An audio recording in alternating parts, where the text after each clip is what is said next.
Drum roll. Is Your Six Covered is live at the Apollo 13-567 basement. How's everybody doing tonight? Hope you guys are doing great. So, a lot of you guys are already out here and it shows 0. So let's get through it. We got Carcane. Let's see who is first though. Let me scroll. Damn, you guys. Papa's place, he does it. He gets first place. Les is the man tonight. Tim Davis comes in second. Matt Cross comes in third. Papa's place already is in place. Carcane, how you doing? Tim Davis. Dun, dun, dun, dun. Talking Rock. And TB, what's going on? So what is everybody up to tonight? We are having a good night. I can tell I'm having a good night because I still got tea in this container here. Brooks Harvey, how you doing? Captain Shark. Jake H, how you doing? Bad Billy 429 is in the house. Check your email, Bad Billy. Let's see. Abigail, how are you? Let's see. Kathleen Music Lover. Good, we can start now. Bill Geyser's out there. And who else? Casey Duncan. Casey Duncan's been seeing you work out earlier. Oh, hell yeah. Looked tough. That was a fun thing. If you guys didn't get a chance to see X-String's video, every time we missed, we had to do a sit-up or a push-up. Well, 5 of them. So you don't want to miss too many because after you do so many push-ups, you can't even feel the rifle anymore. So let's see. Brian Duchesne, how you doing? Let's see. We got some special tea.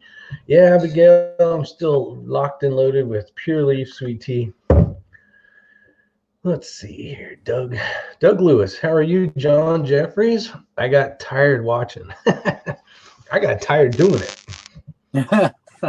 Let's see. You can hear X-Ring in the back. He's doing some reload now. I don't know if he's officially ready or not. But I'm ready. I'll bring him in when he's ready. And I'm ready. Ladies and gentlemen, boys and girls of all ages from across the USA, here we have, what's up, Scott P79, the X-Wing Reloading Network. I got to get it done sooner or later, right? Let me guess. You are building 6mm Creedmoor or I am. Grendel. Oh, I was right the first one. Yeah, Creedmoor. Did you see Bald's hour-long plus live shot today? He said he was copying you. Yeah, I did see that. I visited for a little bit. I told him he's going to lose his channel, and I'm going to be sad about it. What's up, Joaquin and everyone? How's everyone doing? There's a lot of people out here already. Scott That's Hoffman, awesome. how you doing? Conservative Sniper Hunter, what's going on? Man, I'm really, if you guys aren't familiar, and Impact Sports, is it Impact Sports Conservative Sniper? You send me a lot of links to his videos. I have subscribed to him. He's an LRA shooter in South Africa, and I like watching his videos. He's very, what would be the right word? I don't know. He's fun to watch. So been watching those. Got a lot of good videos out. Impact Shooting. There you go. Impact Shooting. So thanks for that link, Conservative Sniper. Silver Fox is out there even. All right. Hey, what's up, Silver Fox and Doug L? Silver Fox is one cool guy. Let me tell you. I wish I could hang out with that guy all the time. Let's see here. Let's see. He is entertaining, Bill. He is a good dude. He's got some really good videos out there. Scott Hoffman, how you doing? What do you recommend for precision weighing of powder like X-Ring is doing right now? You want me to show him? Of course. Go ahead. Show him. All right. So basically, if one of the things I found out is you definitely want to do all the prep and all of that. That's very, very important. But I take it a step further, and let me go ahead and disconnect this and show you guys. Kathleen says you're making kimchi already, but basically I have the RCBS, the Charge Master. and I've got it set for 41.5. And it does a decent job, but it is set to auto drop at 41.5. Now, if you guys see that number there, it's 41.7. So it's not exact. So what I do is I actually have, and this is a great trick to know, I actually have 2 of these dispensers, and they weigh identically the same. I have this gold one and this silver one. Okay, trying to get my camera angle right. Boy, this is tough. You're doing good, buddy. Stick with it. Yeah, well, I can't even see the screen. So anyway, I have both of these the exact same weight. And what I'll do is when it throws the charge, I'll come over here. And this is a diamond scale. This is an Oahouse diamond scale. These will cost over $1,000 or so. And what I'm looking for is 41.505. That's great. I can deal with that. Just me putting that down moved it because the resolution is so accurate on this. So that's good enough because 1 kernel is going to be about point. I'll show you what 1 kernel weighs. 0.30. So this is H4350. I'm going to take 1 kernel. I'm going to put it in here. That's 1 kernel. And you're going to see that it weighs 0.10 on that one. That's a small one. Or 0.15. Let me put the draft door closed. So without any wind draft, that's a 0.020. That's 1 kernel. And it's going to fluctuate because I'm talking right here by it. So when I do this, I'm getting this, as long as, if I'm shooting for 41.5, as long as I have 0.50 or 0.510 to 0.495, then I'll call that good. So yeah, from there, what I'll do is I will take this little scooper and I will pull out 1 kernel at a time or add 1 kernel at a time. And that's how I get the numbers. Do you know Doug Lewis? Yes, I do know Doug Lewis. It says you come a long way since reloading in the garage. Yeah, yeah. Let me see. Thanks for showing up, Doug. Let's see. Casey says, how often do you zero the scale? I actually just zeroed it about 15 minutes ago. I try to do it. I don't do it every day, but I try to do it about once a week. And I actually have some certified weighted, calibrated weights. It actually comes in a container. It's about that big, and they're not cheap. So yeah, this right here, you know, like out of an RCBS, that's pretty close, but this will show a lot of error in the weight of this. Well, tell us what that is. That's a 50 gram or what? What is that? Yeah, that's a 50 gram, and it actually comes in at like 49.9998 grams. So it's 2 thousandths off of 50? Oh, no. This has a lot of nines behind it. Oh, gotcha. So how many have you loaded up today so far? Well, I had to prep the brass, I had to prime it, I bumped the shoulders back about 15 thou or 1.5 thou. 15, 1.5 thou. And I am on number 10 right now. I gotcha. You're on number 10? Yeah, it's a slow process. It is a very slow process. That's what I was going to get to is people, it takes a long time. It takes a few hours to do like 100 rounds. If you're doing it this way, but that's how you're going to get those really low SDs, is making sure everything's as perfect as you can get it. If I wanted to just crank out some 5.56, you know, for paper punching or whatever, you can jump on the Dillon 650 and knock them out in no time, but that's not what this is about. True. Let's see. Oh, Michael Dean, thank you, sir. Appreciate it. From Tejas, checking in. All right, Michael, you are here. Let's see what's going on. We got you guys got any questions? Put them down below. We'll have some fun. Kind of warming up to CRRT. I didn't see you in here. You snuck in here like a ninja. Dang it, my man. Let's see. Who else did I miss sneak in here? I saw Carcane. Oh, I saw Chris. Armament Axes is here. All right. Any of you guys sneak in? Hoffman's here. All right. I think I got everybody. If I haven't said your name yet, make sure you type something so I can see. Blue Healer 260's got his eyeballs and he's watching. I know you answered this question before, but which is cheaper, reload or store-bought? I would say store-bought's cheaper because all the crap you got to buy. But you can make a lot more ammunition if you have all the equipment as well. And you can make more precise ammunition. Hema Scrub, what's going on? Robert Warren, thanks for showing up. We're just getting started here. I haven't even had 3 swigs out of this tea yet. So, hey Vanessa, I'm using an OHAS diamond scale. It's actually used to weigh diamonds. Yeah, so it's very, very, very accurate. Well, here's a good example. Maybe, if I can find it. So coming in at probably number 1 at the bottom for inexpensive, works well for reloading, for like just checking to make sure that these machines are working properly. Like that powder dumper right here is working to my specifications. So like here's 100 rounds of 9mm. See where it says 3.7 grains. After you're not using that for a while, you just want to kind of make sure, so you run a few cycles through, just keep pouring it in the top. But I will use this little cheap gizmo gadget. Let me scroll down here and you guys can see what it's in here.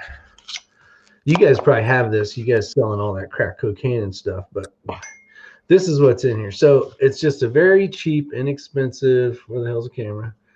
Frankfurt Arsenal. And you turn it on and you can, it's basically does just a little bit of stuff, but this doesn't drop any powder. This doesn't do anything but weigh equipment. But what you'll notice is if I turn this on, the reason why I'm going to show you this is because you're going to see, let me flip it over so I can see. See how it says 770.4. So let me do another example. See how after the decimal point there's one, there's only one. Let me see if I can do something lighter here. Okay, so this is where we get into the ability to do something really well. So now if this was powder, let's say I wanted to have 70.60 or 65 or 67 or 6 whatever. I can't really do that with this scale. So that's the bonus part. Now when you get to a more expensive scale, like something more top of the line like that, you have, how many decimal points do you have behind the decimal, Ray? 3. Okay, so this is the reason why. Now this works, and it's very inexpensive, and I have the ability to actually take a measurement of some type, but I can't really get into, like, say I wanted, something over here like 6.1 or something, 70.61 something. I can't do that. So that's where having the ability to do that is better. But it costs a lot more. What's up, Eagle Eye Shooting? Mr. Eagle Eye, would you like to check your email?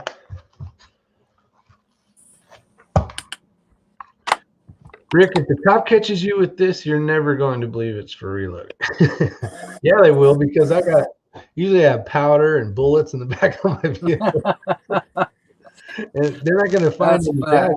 They're not going to find any drugs, so they're going to have to believe me. Let's see here. Hold on a sec. Armament and axes, you don't know how funny that last statement was. Tenths, hundredths, thousandths. Oh, yeah. Me and Ray argue about this all the time. No, we don't argue. We don't argue. Yeah. Hey, we're arguing. I'm just kidding. Eagle Eye. Let's see. All right.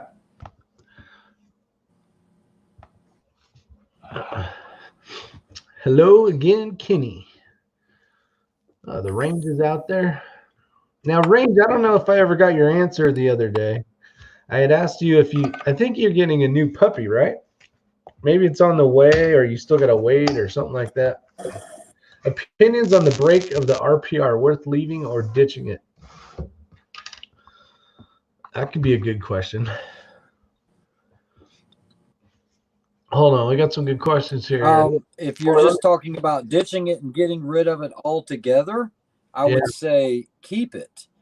If you're talking about putting something better on there, or something like a Area 419, Hellfire or something like that, I would say there's better options out there probably, but I wouldn't ditch it just because I'm sure it's effective. Yeah. Let's introduce Kenny, even though he's in the sun still, and we're total pitch dark over here. Yep, it's out here enjoying the park. Yeah, I'm out here enjoying the park with kids. That's awesome, man. I appreciate that. Let me get back to these questions real quick. Let's see. Man, love your scale there, Ray. Got to get one day. Thanks. I appreciate it, Kenneth. It's funny. Okay, I'm going to go ahead and touch on this. You're a machinist, right? You work in a machine shop? Yeah, by trade. Okay, so yeah, a lot of people don't realize that, when it comes to reloading and someone says tens, hundreds, thousands, when you're used to being around a machine shop and all that, and someone says 5/10, what does that mean to you as a machinist? Well, as a machinist, we mostly deal in mills, but 5/10, it's easily recognizable, Sorry about that. Yeah, but it's not 0.5. It's not. No, it's not 0.5. It's 0.05. 5/10. Are you on live chat? Yep. Yeah, so trying to get this information over to he's Rick on, is a little difficult because he's like, "What? I gotta write it out." And I'm like, "Look, when we're bumping it back a thou, this is what this means." He's like, "That makes no sense." I'm like, "Trust me, it's right, dude."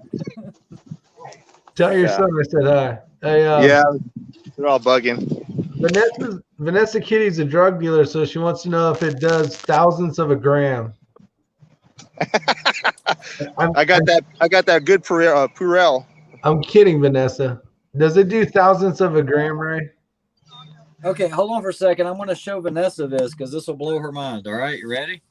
Here, go ahead and put it on full screen. All right. This is how many grams are. Wait, you guys can see that? Let me get rid of this thing. There you go. Wow. Damn. Okay, so in grams, that's 9.5376. And you're like, well, you didn't have any weight on it. Well, that's the weight of my holder, my powder holder. That thing can weigh a fart. Oh, it's amazing. That's the reason why that standard deviation always does really well. It helps. You don't have to have it, but it helps. I mean, my velocities are always, 10, 12 feet per second variation. That's about all I get. Yeah. I mean, an accurate scale is good to have, but mostly you're aiming for consistency like everything else in reloading. As long as your scale can be consistent. Yep. Conservative Sniper asks Kenny, how would you like one of these scales on your reloading bench, Kenny? One day, man. I'm just trying to put on. I have it on the I guess to get list one day. So going down the list, I'll get there one day. I want that A and D. That's on my to get list. Yeah, that's a good one. Yeah. Options on the break for the RPR worth leaving or ditching. We kind of answered that one, but I don't know if there's any more you guys wanted to talk about. Well, you got any? What brakes do you like? I really like the Thunder Beast, but it's also so I can actually, thread the. Yeah, I don't think the Thunder Beast is that effective as a muzzle brake for a rifle. I mean, it works decently. Yeah, it's not crazy. You get into like a 3-chamber brake, like I said, the Team Area 419. That's a dang good brake. Right. Honestly, I've been using a lot of Aero Precisions, and the brakes that I've been using are a straight 90-degree. You'd be surprised. There's quite a few eBay brakes out there that do work pretty good. But you mostly, even with the high-end brakes, you could buy a high-end Ultradyne or whatever. But what you want to do is actually film yourself shooting on the side with a slow-mo. See if you have any kind of like barrel jump. You want to have that straight back push. So that's how I set up my rifles, to have a straight back push. Well, no, good way to know if your muzzle brake works is when it empties everything off the table like Bryson's did the other day. Yeah, I saw that. Exactly. All right, Rick, you can take me off the big screen. Oh yeah. Yeah. The let's see. Option. Let's see. Ray, how do you read a scale without your sweet phone glasses? Chris Miner says. Yeah, I don't need it because the phone's far away from me, and these scales have huge numbers. Just as long as you. Robert Warren. Let's see. We'll see you, Casey. Yeah, I got to start at 7 a.m. as well, but. Yeah. Make sure you talk to the right guys, Casey. Let's see. What's up, Andrew? Andrew's out there. How you doing, Andrew? JP Eliminator. Yeah, that's a good break. Buddy D, what's acceptable? Standard deviation for factory ammo. What do you guys think an acceptable standard deviation for factory ammo is? I think the last time we tested the Hornady, it was like 15. 16, 15, something like that. Yeah. What I would look for personally is shoot 10 shots, and I mostly focus on extreme spread because, you know, most folks try to hit their target with 10 shots. So you want to make sure you don't have those extreme spreads of like 50 or 60 FPS. That's how you know that item is working good for you. Yeah. All right, I owe you $2, Ken, for the new scale. Armament and Axes that donated $2. Awesome. Yeah. It definitely helped. There are. Oh, go ahead, Eric. That's a good question. Believe it or not, they are not identically the same, and you know, according to most people, they're going to sit there and say, well, it's just like 5.56 and 2.23, and, you know, 5.56 is military chambering, and it's got more pressure. It is not the same with 308. 7.62 by 51 has less pressure than a 308. 308 actually has more. Kenny probably knows the exact numbers on it off the top of his head, but it's like 62 kpsi. I think is what the military NATO is. Oh. But yeah, exactly that. The 7.62 by 51 has this smaller case capacity, so it has higher pressures because of that. Kenny's got the birds. He's at the park. It's still daytime where he's at.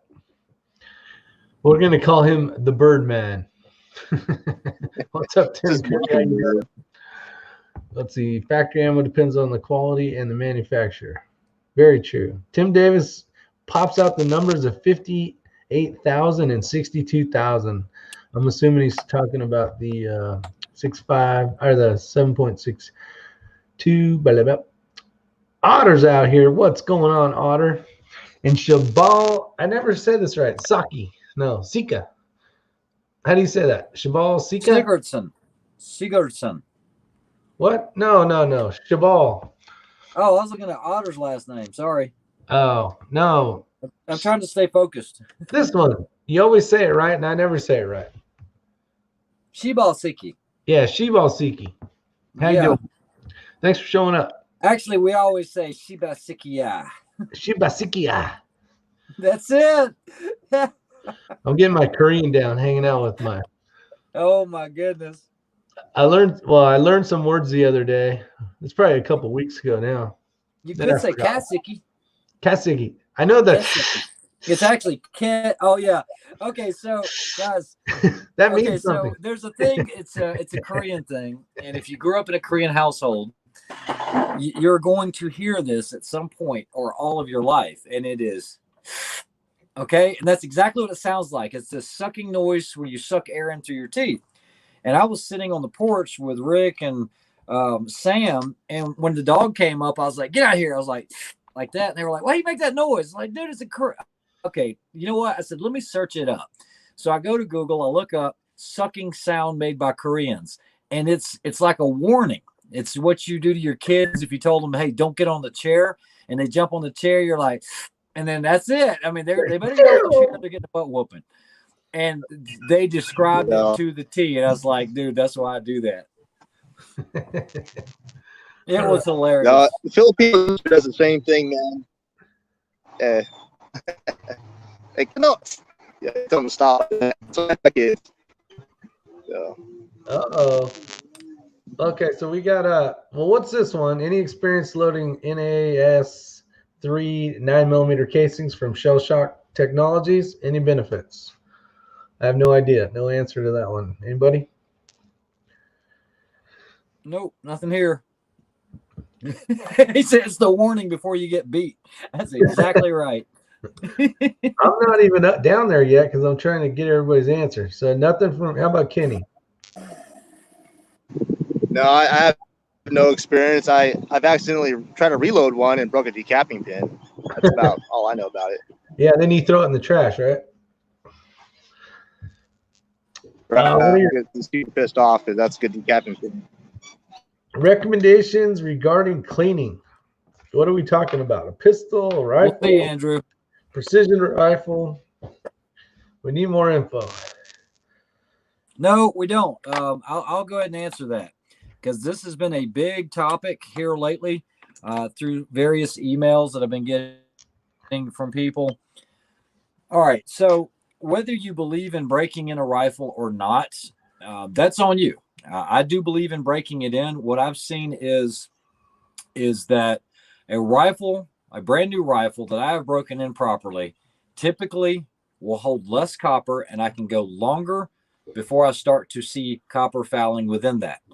Now, the argument is going to be, well, don't you know that they test fire your rifle before you get it? Yeah, but usually it's only 1 or 2, 3 shots, I think, max, unless there's an issue with the weapons platform or whatever. Pistols are completely different. We're talking about precision rifle. So that's something that I firmly believe in, and I do it to every new rifle that I purchase. The reason this came about is someone called me out on not breaking in Casey's rifle, the Ruger American, when we shot it. Well, I didn't divulge it in the video, but Casey, when he got the rifle, attempted to sight in a scope, and he had already shot like 15, 20 rounds. So at that point, and it not being my rifle, it really wasn't my place to break in his rifle for him. Did it hurt it? Absolutely not. It shot great groups, but that's how I feel about it. So maybe, Kenny, we can get your input on it. Lately, I've been using Douglas barrels. I've been going off what they actually recommend, which is the first shot you want to clean, and 3 shots clean. Sorry. And then 5 shots of clean. So I've been doing that with these barrels, and mostly what I'm really looking for is just any high spots. When I push the jag down, I'm looking actually how uniform that barrel feels. Yep. I noticed quite a bit of difference after doing that little performance using JB bore paste. The copper fouling on these high quality barrels really is minimal. So in the past, I've gotten factory rifles and just shot the hell out of them, clean them every 100 rounds. But I think a proper break-in from the manufacturer is the way to go, if there is one. Yeah, a lot of times a manufacturer won't specify one. So just like when we started with John Kreiderman's or John's rifle yesterday on the Tika, when I did that video, I knew it was a brand new rifle. I knew he was new to long range. And so I said, I'm going to go ahead and do the full procedure like it was my rifle.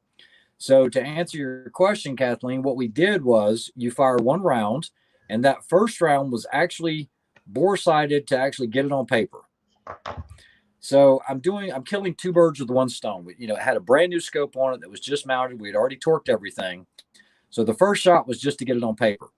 We clean it by taking a 1-piece rod and just Hoppe's number 9 and maybe some Vortec, and you just clean all the carbon out of there by pushing it with Hoppe's. You can use a phosphor bronze brush if you feel like it. You don't have to. You can just chemically clean it and not use a brush. And then anytime you switch solvents, I always switch it up to a dry patch, make sure it's dry. All you're trying to do, think about it, is pretty much everything is going to have some kind of machine marks, tool marks, something like that. No, this copper is not going to hone that in like right off the bat. You've got a surface in there that grabs that copper jacket. All I'm trying to do is mitigate that and just try to get a little bit of quote unquote polishing done. Just by cleaning it, I'll do 1 shot clean. The second shot is going to get it in the bullseye because I'm going to be able to see the correction.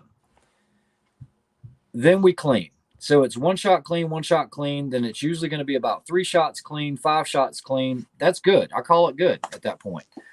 You can usually tell right in, right off the bat. And that's my experience.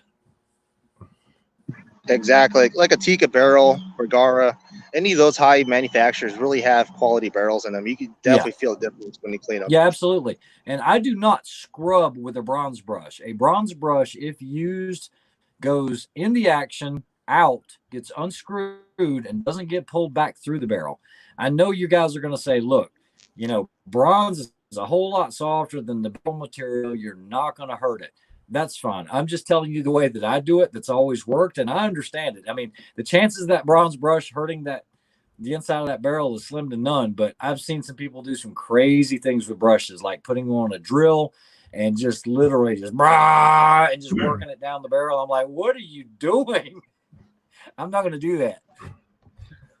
Yeah, it seems like the biggest way to kind of hurt your barrel is using a brush and letting it go past your muzzle with a carbon on there, with especially a bronze brush.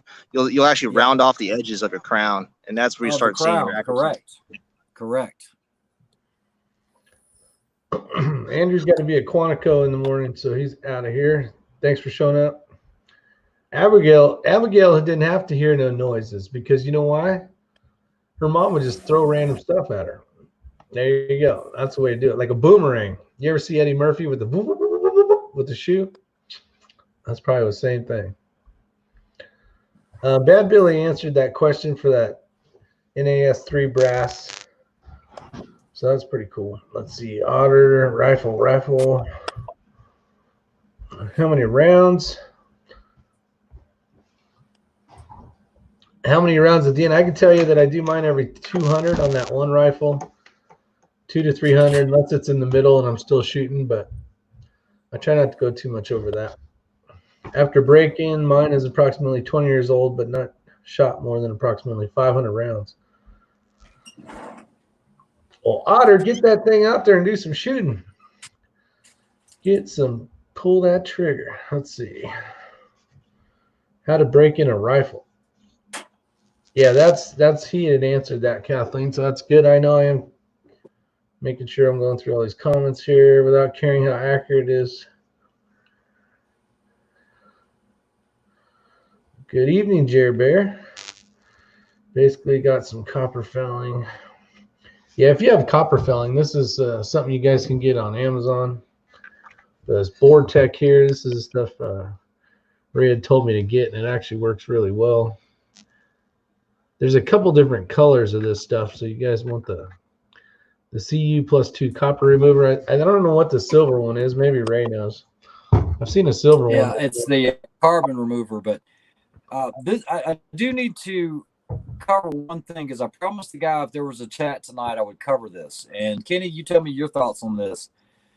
So a lot of times when you have a precision rifle, you're going to have a cheek riser that is adjustable, and a lot of times that will get in the way of removing the bolt, just like it did in the Ruger American. You flip the bolt upside down, you can remove it. It's a good thing, because a couple of people commented and said, hey, I didn't know you could do that, and I actually took my cheek riser off and had to go into the back of the butt plate to remove it, and so that was a great tip.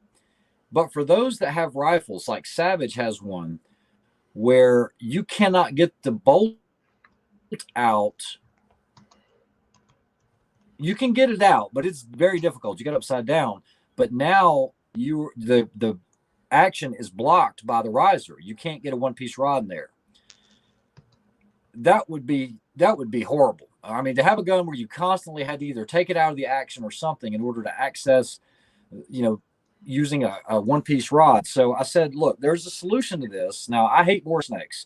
Bore snakes are great for removing dust, and it's not going to remove any copper. I can tell you that. You're going to remove carbon. You're going to remove some dust out with that brush in there, but it's not going to give it that. If you needed to take all the copper out and take it down, it's not going to do that.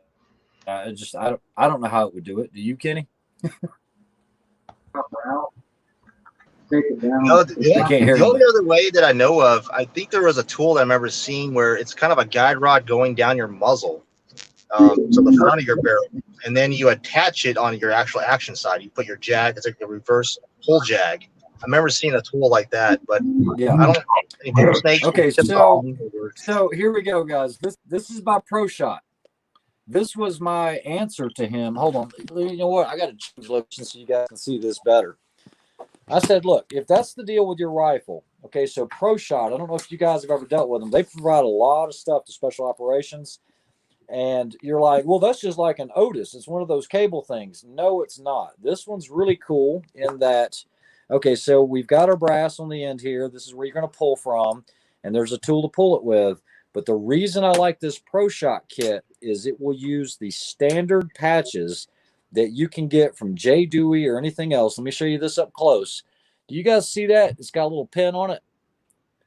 What you do is you pop your patch, your regular round patch through here,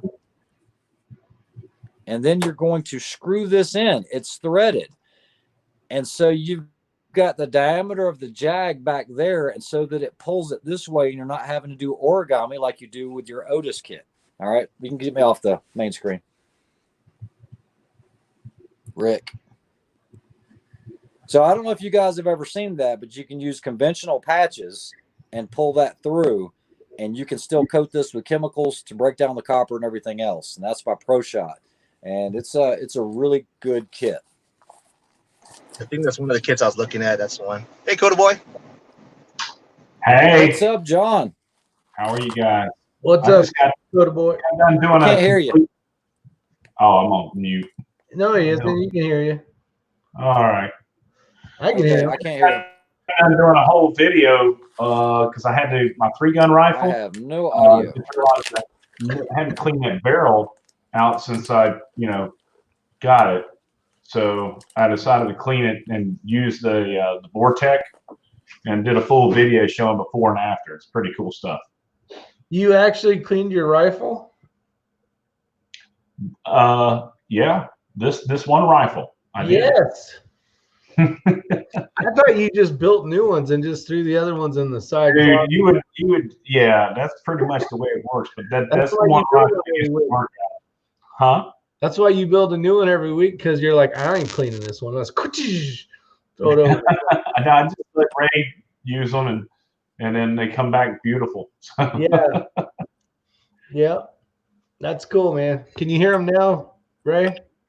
Yes, I can hear him now. I just left and came back, and now I've got audio, so it's good. Yeah. Sorry, it was an MPA. The one Bryson was using. That gun Bryson was using was an MPA, right? That is a Masterpiece Arms. It is. Hey, Ramsey Country, Eric. So you got a video coming out on how you cleaned it, you said? No, that's I got a video. What I did was I'm putting a new handguard on it. I've got that new JP M-Lock. And because I'm doing that, I went ahead and just took the whole upper receiver, the whole upper completely apart. And it was a good opportunity to go ahead and just take that barrel and run some of that Vortex. It's environmentally safe. Environmentally, you can drink. No ammonia. Yeah, it's slimy though. That's the whole thing, man. It'll. Ugh. But yeah, it took me about 3 or 4 passes to take the carbon out of it, and about 3 or 4 passes to get the copper out of it pretty good. And so I'm really looking forward to it. I'm letting the barrel nut. It's that JP's got that 2-part barrel nut set, so you got to kind of work that out. So it's setting up right now, and then we'll go ahead and put the handguard on it tomorrow, and we'll take it back out of town. And I've got Ray knows about all the variety of manufacturers of ammo. I'm going to go ahead and take the some of the 77 grain out with me and just try some of the manufacturers, see if that thing will tighten up. It usually, that's a 1/2-inch gun, and man, I couldn't get it to shoot more than 2 to 3 inches when the last time I took it out. It was ridiculous. Nice. But it was interesting that you guys started talking about the Vortex, and that's what I just finished processing that video. Very cool. Awesome. Kenny's being the I love Vortex. Good daddy. I've been using it for years. Orion. How you been, Kenny? Good to see you, bud. Yeah, you too, brother. That was good. Good seeing you there in Las Vegas. Yeah, man.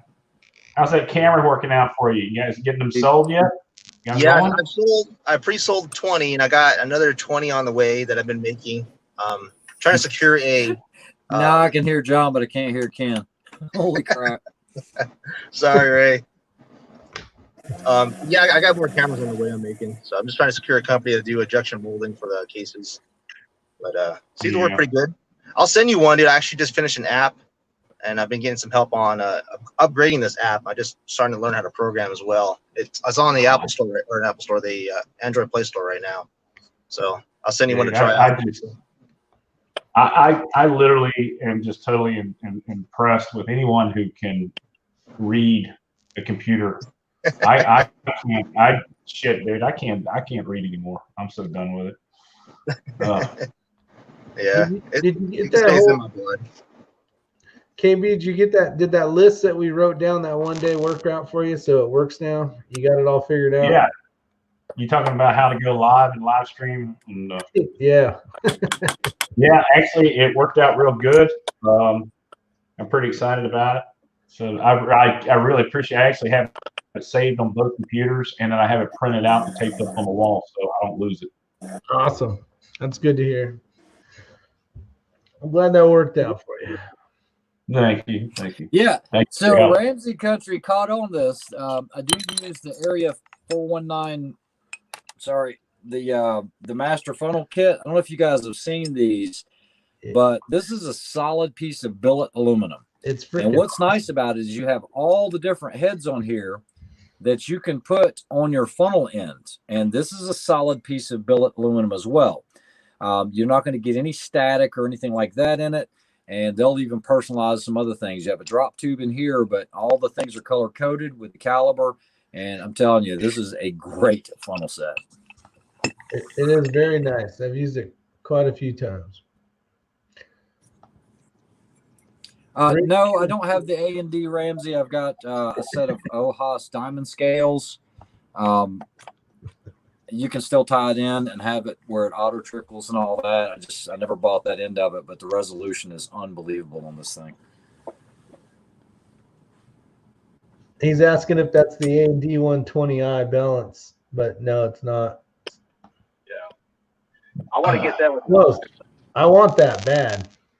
Yeah. After I rob a bank, I'm gonna get one of those. KB, what'd you do with your hand? Looks like a wound. I was cleaning out the dryer vent. Holy shit! Oh, I got you. Trying to stick that. Yeah, big I'll tell you what. I got a little cut on the end of my finger right there that hurts twice as much. You know, that happened with a pick rail. Oh, I didn't know you could cut yourself on a pick rail. I was just like something. I was just ow. So. Oh, a pick rail will open your butt up, man. What are you talking about? What is the name of the app that you use to measure the shot group? Tim Cook, that's sub MOA. I almost did a video on that today, matter of fact. I was bored doing nothing. Oops, back up. It is this. Hey, oh. The reason I was asking you about your calipers the other day is I just got a new set, and these are real. They had a lot of great reviews on it, but it's the eye gauging. Oh, video. Yeah, I watched the video. Outstanding calipers. We watched you measure the BC bull carrier group. Oh yeah, that's right. No, I have a couple of eye gauging calipers. That's what I've been using along with the micrometers for my lathe work, and they work phenomenal. They're really good calipers.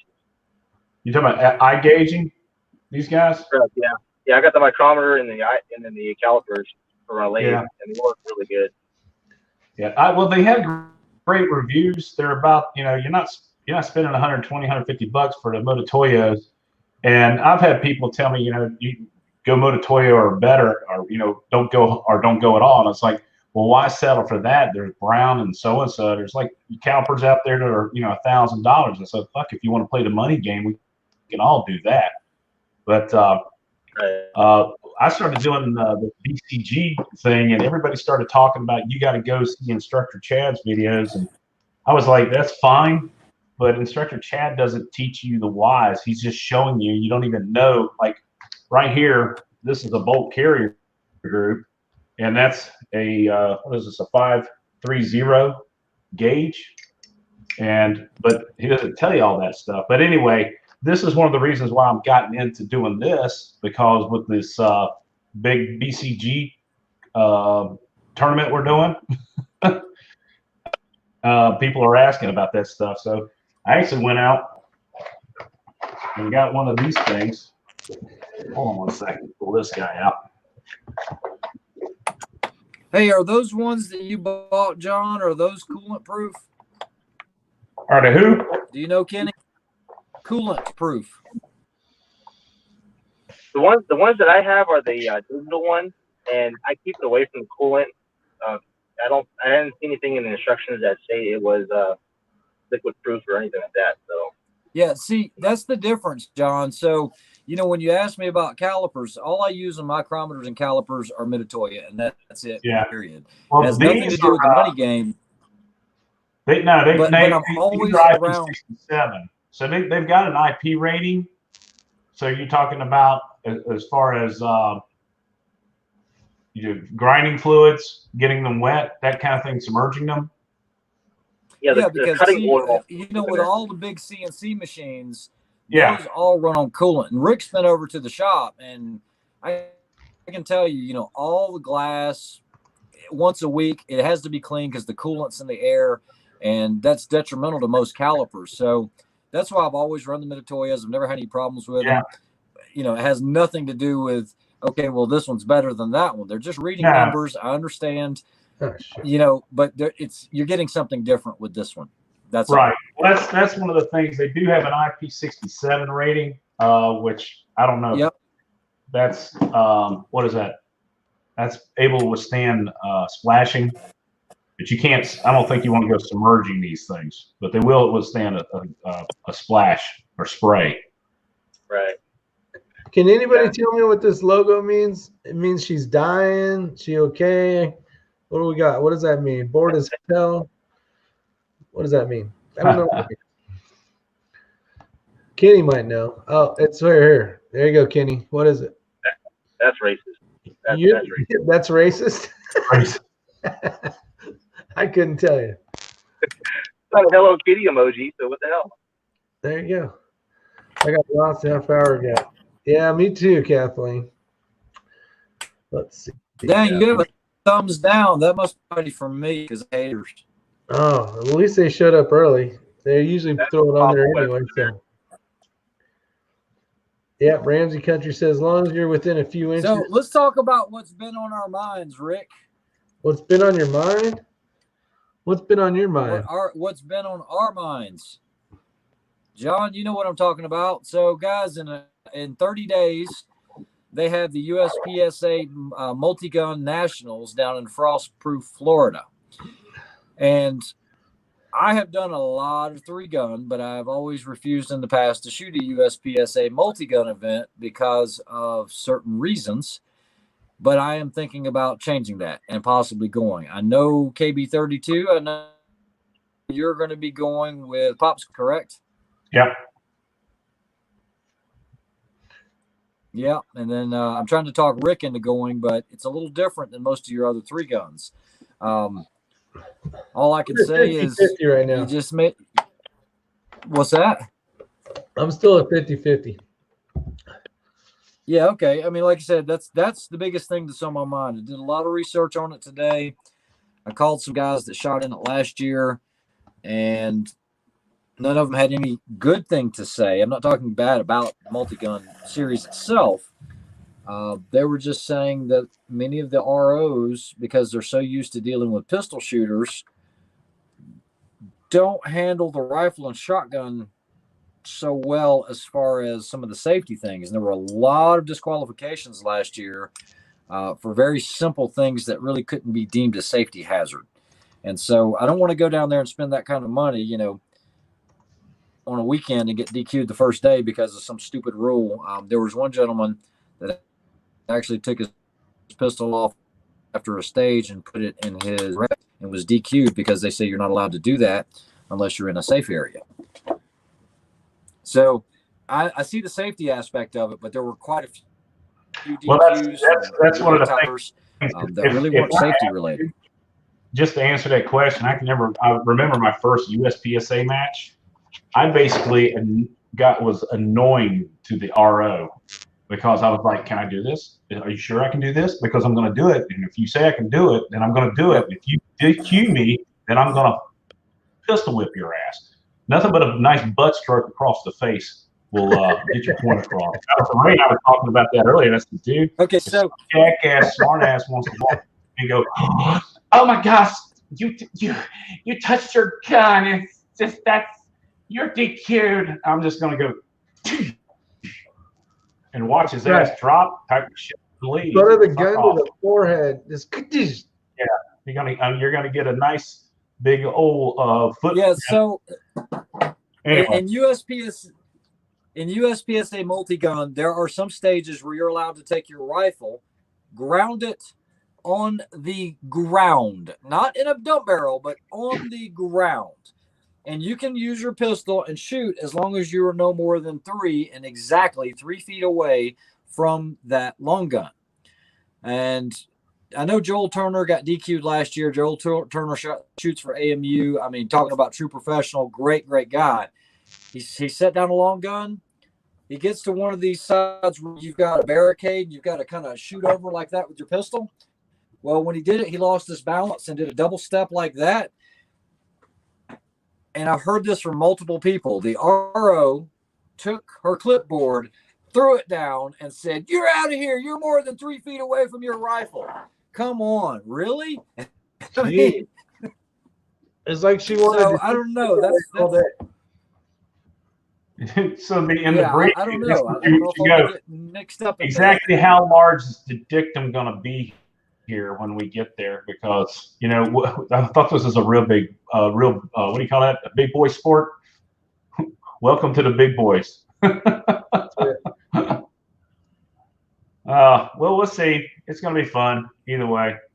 If I get DQ'd on the first day, it's going to be a drinking event. I'm just going to sit out there with a cooler beer, drink and observe. Yeah, go Robbie! Hey, KB, you remember JJ, right? Or had you ever met JJ? Yeah, he knows JJ. Yeah. JJ went to the PCC USPSA Nationals last year. Took time off work, went all the way over there, and the very first day, he walked over, had a magazine. Yeah. Yep, and didn't even shoot a single round and DQ'd because he was in a safe area with a magazine that had rounds in it. He had forgotten something and went back to go grab it off the table, and he had already went back and put a mag in his pocket.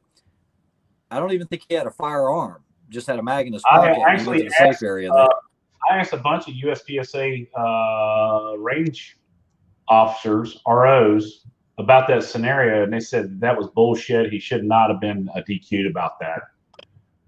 Correct. So if he comes down to it, man, call the match director and have them, intervene in the whole thing. But I'm hoping to go there. That'll be I'm leaning towards going there, but I haven't quite made the decision yet. We'll see. We'll see what happens. But see, even for you, because KB, you called me earlier about you break that's larger than 1 inch in diameter or 3 inches long. Mm-hmm. So one of the brakes that KB uses actually has a lock nut on it. Is that part of it? I think it is, but it might not be. But you're going to show up to this match in Florida. Well, that's the whole thing. And hold on. Here comes the gun that it's Ultradyne. It's like a Seekins where it's got the lock ring on it. Don't show They're going to deem that as part of the muzzle brake. Oh, they might. The lock nut or locking feature. Are we not? You can only show. Are we just a tip? Really should a tip. Well, that's what I'm going to do. Oops. Oh shit. Well, remember that one thing I was talking about? So that's why I was bringing my calipers out, because that's the muzzle brake right there, right? And they are 3.27 inches long, so I'm not going to be able to use that. Nope, you will not. John's in here. What's up, John? How you doing? Great shooting yesterday. Yep. Send that gun over for rattle can camouflage.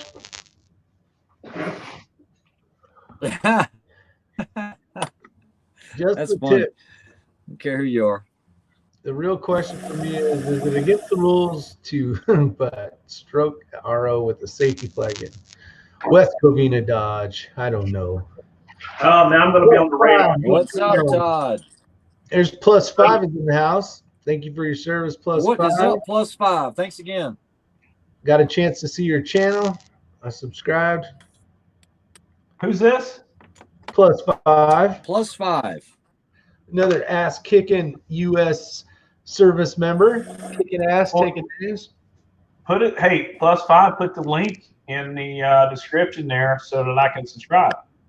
How about you just click on his little thing there and you can. It won't do nothing for me. I'm clicking it. Don't I got open you. New tab. If not, I'll send you a link. Yeah, see in the house. Michael D, this is cheap entertainment. I appreciate it, sir. So, you know what, Ray, this was a good question. And the reason I asked you about the length of this thing is because I don't want to go zero this rifle in with this muzzle brake on it and then have to change it out later on. Yeah, don't waste your time. Yeah. Yeah. We're going to throw that SJC comp. I would go ahead. I've got some I have to have some I have to have some rules clarified as well with regards to shotgun and everything else. There is no weight restriction on the pistol as far as limited. That's good. I think Rob is a little unsure of whether or not they're going to do point scoring or if it's just going to be time plus penalties. So we'll have to see, if they have to be A zones or if it's 2 anywhere on paper or whatever. So, like I said, I made quite a few calls today because I don't want to take the chance and have a miserable time. But I will tell you this. Everything we got's good, right? Besides KB's freaking muzzle blaster over there. It is a muzzle blaster. God, I love that thing. Well, this is the thing, guys. For those that might not compete in USPSA or anything else, there's a lot of rules with regard to holster design. Is it a drop-off set? Where your mags can be located, how much angle, and all this bull crap. I don't have time for that, okay? I like when 3 Gun Nation was doing it, you run what you brung, and as long as your equipment met as far as safety, you are good to go. Yeah, for sure. I don't want somebody going in when they're chronographing my and saying, well, your holster is 2 inches too low towards of your hip. Yeah. My understanding, multi-gun. That's what duct tape's for, right? Show up with your G, you're fine and dandy. I think that's something to say straps, but anyway. Yeah. What's that? That's what duct tape's for. Let's answer this real quick because we got Kenny here since Otter wants to know if the max weight bullet I can use for my Remington 308, 1 in 12 twist, 24-inch barrel. What is the max weight? I just replied to him. I have a 1 in 12 twist that I shot pretty good groups with the 180 grain Sierra Smash King. And I haven't tried any 190s, but I know it didn't like 208 grain ELDs or the Berger 200 X20s.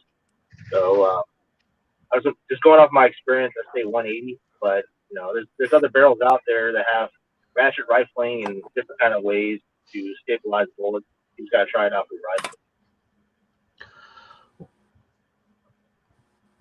And there was that question earlier about truing receivers. I actually been truing receivers lately.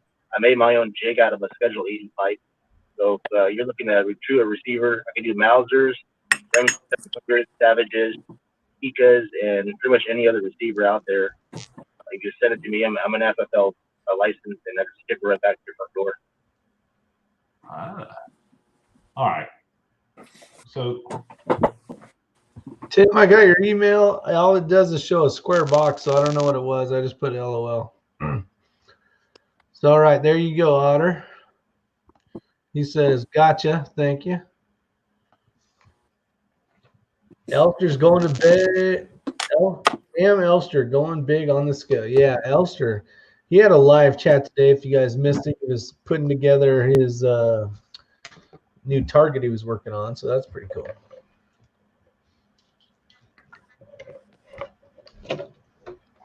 So we just got to practice all the rules before we go to play if I end up going. We just need to know exactly what rules there are. Yeah.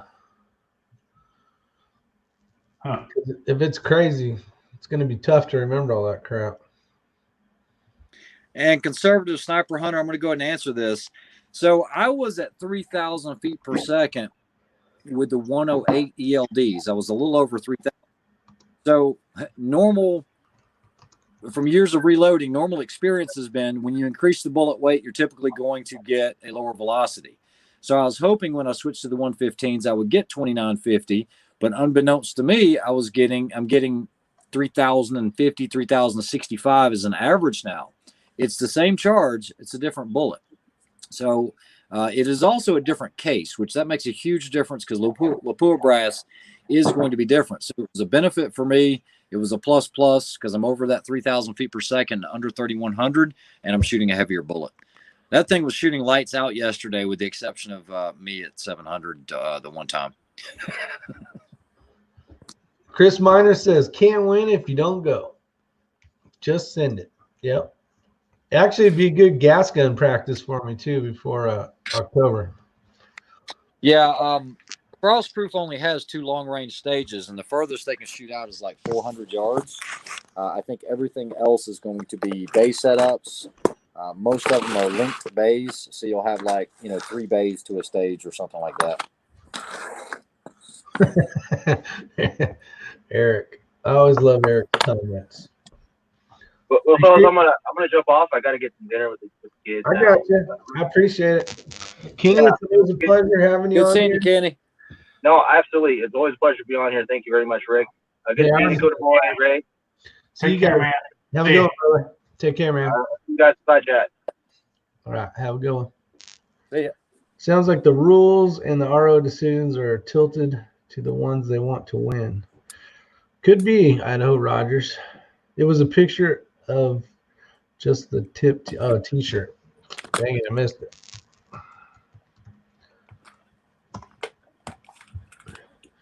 So what do you got coming up, Coda Boy? Besides you, you got a couple. No, I was going to go grab the SJC comp. So I looked up their website, and they're saying on their website that this thing is 2.97 inches long. But using the calipers, that is measuring not the little extension there. Okay. So what I was trying to do that's what I'm doing, is measuring there versus there. So what I'm trying to do. Is that the top or the bottom right there? That's the bottom. Okay. That's the top. Got it. Here, and that's the side. That's a good look. It's a mean muzzle break. It's a mean muzzle break. You guys, did you hear the 6.5 Creedmoor? I've got the same one on the 6.5 Creedmoor. It's horrific. Does it clean the tables off when you're shooting on a bench? Yeah. Must work well then. Yeah. It's a bad mamma jamma. Man, every time Bryson shot yesterday, I was like, shit all over the place. Yeah, now that muzzle break on the Masterpiece, the MPA, is pretty nice. Now, was he using the original one, or did he change it out to a Thunder Beast? I think it's the original. He doesn't have a suppressor. Yeah, he doesn't use a Thunder Beast. That's the original. Dun, dun, dun, dun. I'll be right back. I'm going to go grab that Ray SGC. put up an old video that we probably did, I don't know, a week and a half ago on that 308. The AI. Yeah, the AI. Yeah, that's a nice rifle. Definitely nice. Darn, I just bought some Sierra 168 grain, hollow point boat tail, match kings. They'll work good. John says, yep, whatever that means. I don't know what that means. Let's see. What's up, 11 Blank? How you doing? Thanks for showing up. Good materials as always. Love these chat sessions. Have a good night. Take care. You snuck in. We didn't even see you. Yeah, I am reloading for 6mm Creedmoor using this beautiful Beautiful. Burger 115. With no It was ring. time to reload. With no ring on it. With no rings. What's up, Todd Elster? What's up, Elster? You going to bed there, Mr. Elster? Are you up partying like a rock star tonight? Joaquin, what's going on? He says he's calling tonight.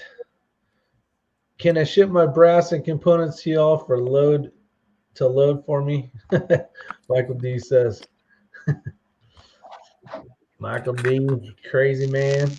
Crazy man. Looks like him and his son maybe are shooting on the little icon. That's awesome, man. Get those kids out there shooting, folks. If you don't have kids, but you are an uncle or an aunt, it is a must. Get them out there. Unless they live 1,000 miles away or something.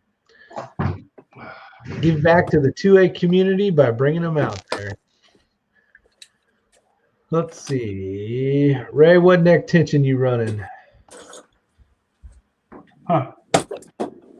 Now, you can show a picture of a gun as long as you don't touch it, right? Yep, I think so. Who knows anymore? So someone asked what pistol I was running if I go. Well, that was what I wanted to find out on the rules, because I have one that, we have a lot of people that follow that don't know that I do a lot of pistol and 3-gun competition, all of that. Do quite well with it, but I have a 9 and I have a 40. And I hadn't determined what I was going to shoot because I didn't know what the rules were, if you're going to have major and minor power factors. From what I'm hearing is there's no power factor as far as major and minor difference, like in limited. So it's not like I'm going to be penalized heavier on a C hit if I was shooting a 9 over a 40. They do check for minimum minor power factor. So without touching them, this is, I want to see if I can get my camera to work right. This is the Infinity. This is a 40. And Rick likes the Infinities as well. And then this one is an Akai, and then that's a 9. So if I go and there is no power factor division like that, then I will shoot the Akai for sure.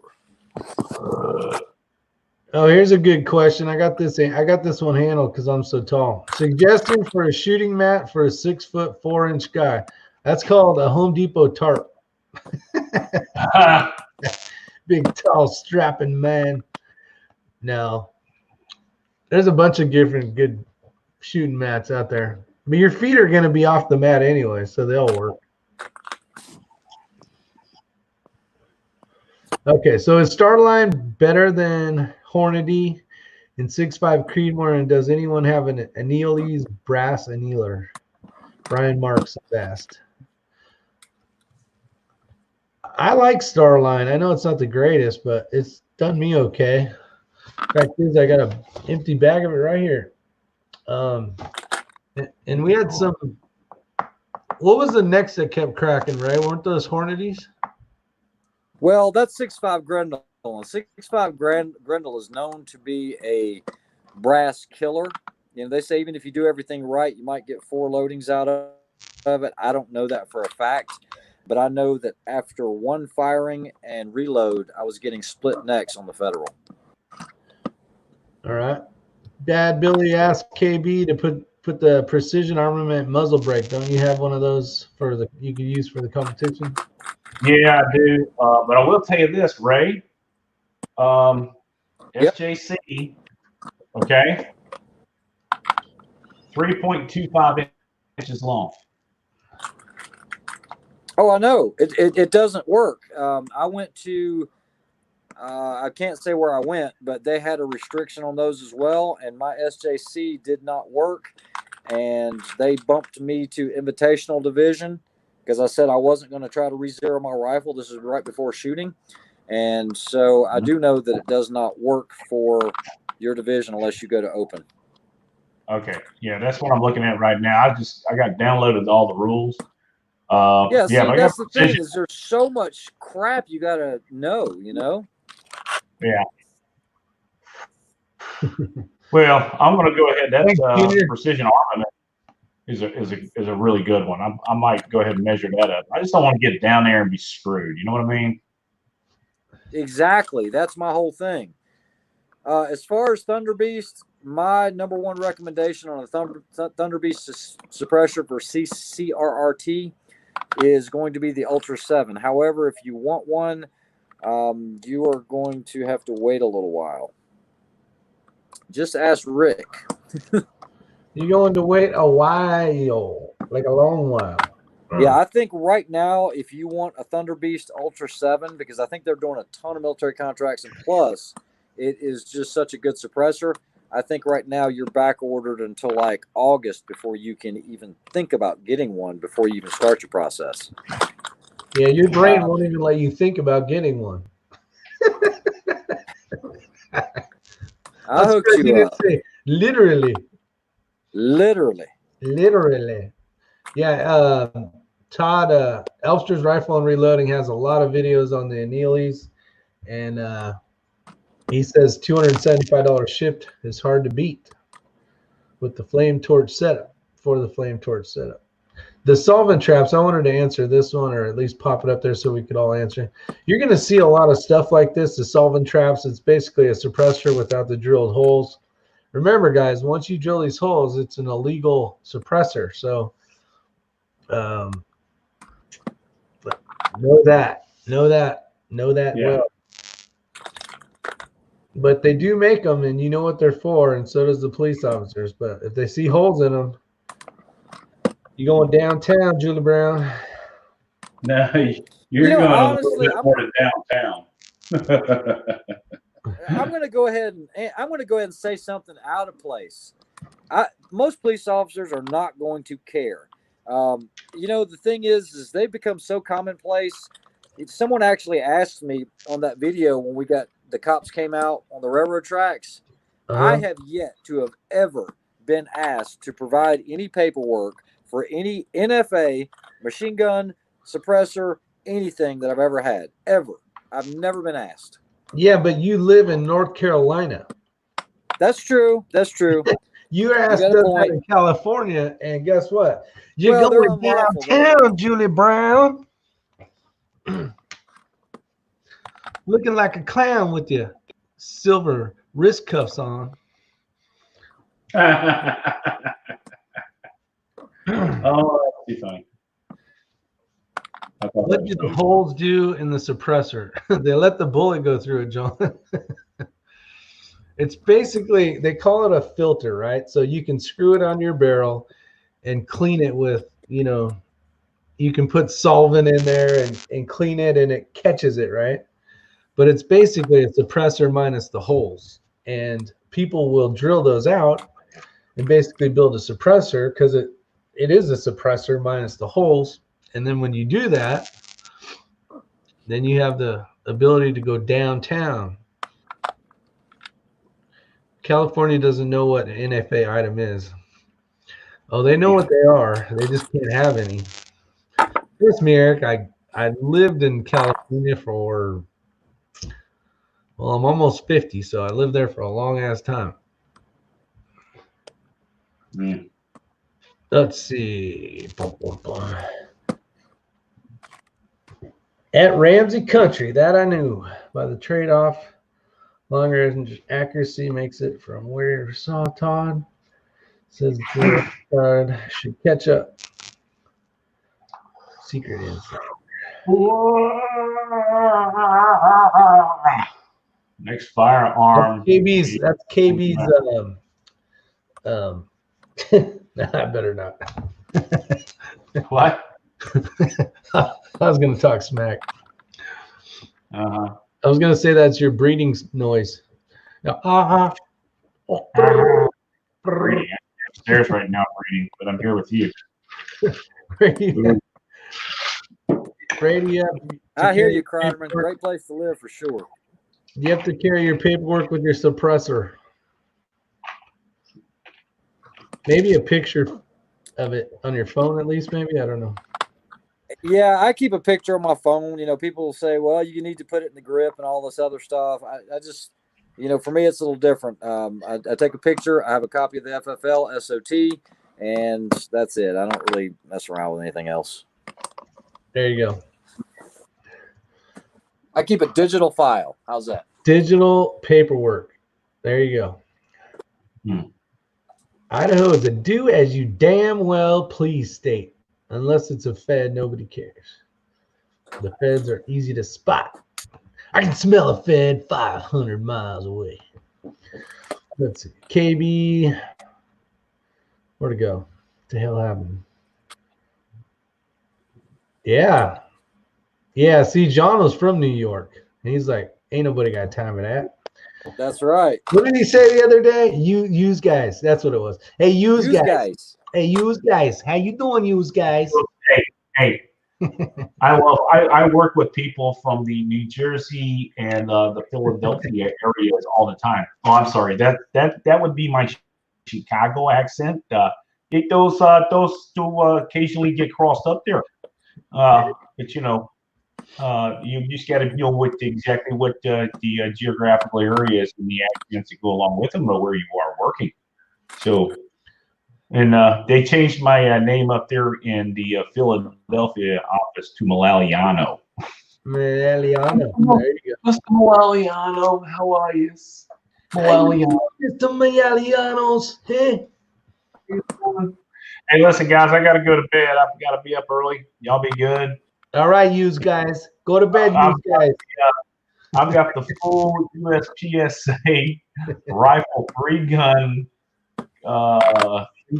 whatever it's called. It's downloaded and ready to review, because when somebody tries to jump my ass for doing something stupid, I'm going to be able to read it to them in the rule book. There you go. Yeah, print it out so we can read it on the way there. Yeah. Well, what's funny is they're talking right here, bagging and unbagging in the areas. I was like, I'm not planning on carrying a bag, or I'm going to carry my my wagon, you know? Oh, John, there are restrictions on how the guns can be carried in the wagon, how many feet off the ground and everything else. You believe that? Yeah. Oh, God. Yeah. I can already tell this isn't going to be fun. Yeah, we're going to read them up. We're going to make everything good to go. We're going to have to do some reading. Do they make videos? Hey, John, put out a video of all the rules so then I don't have to read. I'm going to put out a video of how stupid USPSA multi-gun rules are. Okay, you guys want to know what stupid is? Let me show you what stupid is. Gun Nation rules, baby. That's right. William, look me up. Big Lost River Valley. All right. Y'all be good. We'll see you, John. Happy endings. Take care. Be safe. Bye. California's running out of Yeah. Here's a good question. Here's a good answer right here. So here's what happens. So the Californians, they're like get fed up with all these rules and stuff. And then they move to like Idaho and Wyoming and Montana and Colorado. And then they decide, you know what? I really like those rules. So I'm gonna try to get those, and I'm gonna impact everybody else and turn it into a shitty state. Don't let Californians move into anywhere. Rob will do a rules video. Yeah, Bad Billy, he probably needs to do a rules video so we know what the heck the rules are. You have to put your guns in a bag, tie it to your ankle, then low crawl across the ground with it, Eric says. Probably pretty much part of that. Ray, they didn't offer those 115 grain and 500 lots yet. Ramsey was saying. No, I did get the same lot number of burgers, but like I said, because it was an unknown, I went ahead and ordered 2 boxes anyway. And so, yeah, I'm going to have to reorder these again. And then I'm also going to try those David Tubbs, remember? So I'm going to, I don't even know if I want to go down that road. This thing right now suits my needs perfectly. Yeah, it works good enough. You know what? Don't chase it, Ray. Like you tell everybody, just don't chase it, Ray. I mean, 500-yard group with this, come on. What do you really want? A 1 hole at 500? Hitting Steel, appreciate you showing up. It was a pleasure. Glad I got to meet you. I haven't been to California since. So you take care, my friend. Stay safe out there in the world of craziness.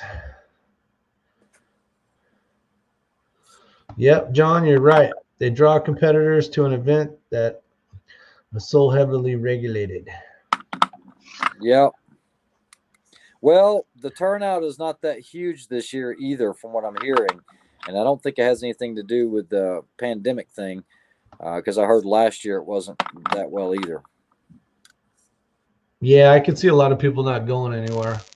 Are all the hotels opening up and stuff? I mean, I would assume so, but I know Rogers, I appreciate that. That's not confirmed yet. I don't know where officially he's going to go. But I'll let you know. Don't be afraid to try the 110 SMKs. They shoot awesome in my 6.8. 50 of them done. Those are purdy. Yeah. I stopped driving myself crazy with load development. I don't even chronograph, even though I should. I just like to reload and shoot and enjoy the sport. So Elster, just so you know, buddy, I told Ray, I'm all, don't throw those brass away. I'm all, we'll keep using those to anneal, get the right temperature thing. And he's like, ain't nobody got time for that. I threw them in the garbage. You threw them in the garbage. Once we've already run them through a couple times to make sure that the temp was right and all of that, as far as the glow method and looking for changes in the flame, at that point you've already burnt off something in that brass anyway. So I was like, chunk it. It's only 2 pieces of brass. Get rid of it. Yeah. Pistol Pete. There's a name I haven't seen in a long time. Appreciate you showing up. It has been a long time.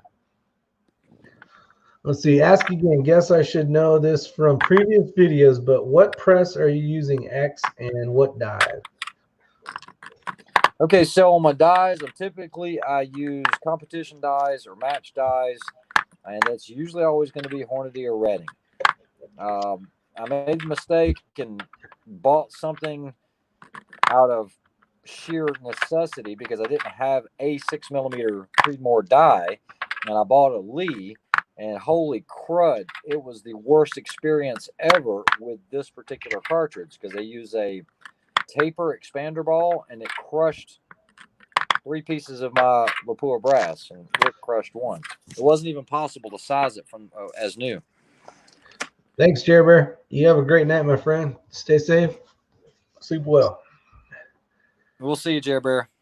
Uh-oh. Here we go. The Grendel. Pistol. 12-inch 6.5 Grendel pistol. I haven't shot one of those. Is that what's coming out? Something Todd was excited about earlier. I missed what gun he was talking about, but something's coming out soon. Hey, +5. Let me go ahead and answer this, Rick. The reason you're not supposed to be able to show guns on YouTube live anymore on chats is because so many active shooters were going live on YouTube before they committed their event. Okay, yeah. Acts. And so anytime a gun pops up that's being held by someone, it was explained to us that that's the reason. And so if they see it, they can kill it before it gets out. Yeah. There you go. That's a perfect answer. Just so you know, when you go live on your channel. Oh, 9mm dagger pistol. Aha. Yeah, that's that Glock, basically. Yeah. I bet you that does well, actually, for the price point. It's probably going to guarantee it. Yeah, it's going to be it's good. Let's see. If he does, he can get a resident elk tag. Yeah, Idaho. That's true. That makes sense, Ray. Understand, brother. Yeah, there's a lot of rules, and it keeps changing, you guys, especially if you're new to YouTube. Back in the day when we were on Google Chats and all sorts of other stuff, a lot of different rules, a lot of different things you could do on here, and the restrictions keep getting a little bit more and more. Obviously, gun channels, they basically demonetize you as soon as the video comes out, at least for a little while, and then after all the views are done, they finally open it back up. Yeah. Let's see. Ramsey says, I know a guy that shoots. I know a guy that knows a guy that shoots 6 PR out of 1,000 and does very well. I know that a little different now. Oh yeah, someone had said you only did 50, Ray. You need to pump it up. You need to, Yeah, no, you can't make those quickly. No, they take a while, especially if you're going to do like a couple. If you're going to do 100 rounds, it takes definitely a while to get done, for sure. Yeah, well, But that's all the brass that I had anyway. It's precision, right? When you're measuring every little grain like that. And I actually found my little scooper. This is which one is this one? 0.3, I think. Man, my eyes are getting bad. 0.3 cc's. So it's a little tiny guy. But this is what you use to kind of scoop, make that a perfect recipe of whatever you're trying to load. Helps. The big ones don't work for crud because they take too much. Yes, you can, Michael D says. Let's see. So I went through, how many of you guys have a new subscriber on your list? Because I went through to show some appreciation. I went by William. I went by DW. Elstra I was already done with. Ramsey Country, I believe I went by. Checked out Plus Five's channel. You guys, this is a good community, and you guys get a chance. Check out all these people's channels. Some people don't make videos, which is fine, perfectly fine. It's a way for them to comment and to be part of the community. But some of you guys out here are trying to start a channel, and it's difficult, especially if you're starting out for the first time, and you may only have 1 or 2 subscribers, and you're really trying to get some videos out there. This community is really good when it comes to helping people out. So let us know if I missed one of you guys out there and you are doing videos. Let me know, and I'll go take a look at it and give you a subscription, because that's what it's all about in the end. It's a simple click of a button, right? I think we got time for that for our fellow tubers. So you can go on to bed, honey? All right, let me give a hug real quick. Be right back. All right, so I'm still here. Plus Five, you said you were just wondering because you had videos of your platoon in combat shooting at guys in the sandbox. Thought those would be banned, but they didn't really start coming down. And I'm new to YouTube. My channel's a little over 2 years old. And so I came in at a time they were already hitting gun channels really hard. So if that old footage, the combat footage, if it never got flagged for whatever reason or anything else, then it's probably going to be okay. But according to the guidelines that they've set now, anything that shows, death or anything like that, they'll pull it. Oh, yeah? Immediately. Not just yeah, demonetize it, but they'll pull it. So be careful with that. But that's probably why those are low. Actually, I think it's the day of. I apologize. I was talking to my son. Let's see. Do you look for a channel? Do not look for my channel. It's embarrassing and pitiful. My reloading channel is Brass Hoarder. Oh, that's cool. I definitely appreciate any support. So that's the name of it, is Brass Hoarder. Yeah, just remember, we all have to somewhere. And when Rick got me started into YouTube, I was fortunate enough to be shooting with Such one day, and Such00, and he's a huge channel, huge. I mean, he has what, 1 million something subscribers now. Rick, well, he has 2 channels, and I think total he has 1 million, probably, or 1.5 million, something like that. And he said, Ray, I'm going to give you some advice. He said, you've been doing this for like 2 or 3 months. He said, keep it simple. He said, if I had it to do over again, I mean, he was doing a gun review. He had 5 cameras out there at 5 different angles and a cameraman. Now, you got to remember, I mean, guys that have channels that big, they're making a living doing it. They're not working. That's their job, because that's generating some serious revenue for them. But I took it to heart. Every single video I've ever recorded has been on my iPhone, and it has been edited using iMovie. I can shoot a video, do a pistol review in what, 10 minutes, Rick, and have it knocked out in 10 minutes on the edit. Keep it simple. I know Todd is branching out, Elfsters and Reloading. We've talked about this. He's doing a whole lot more with post-production and editing.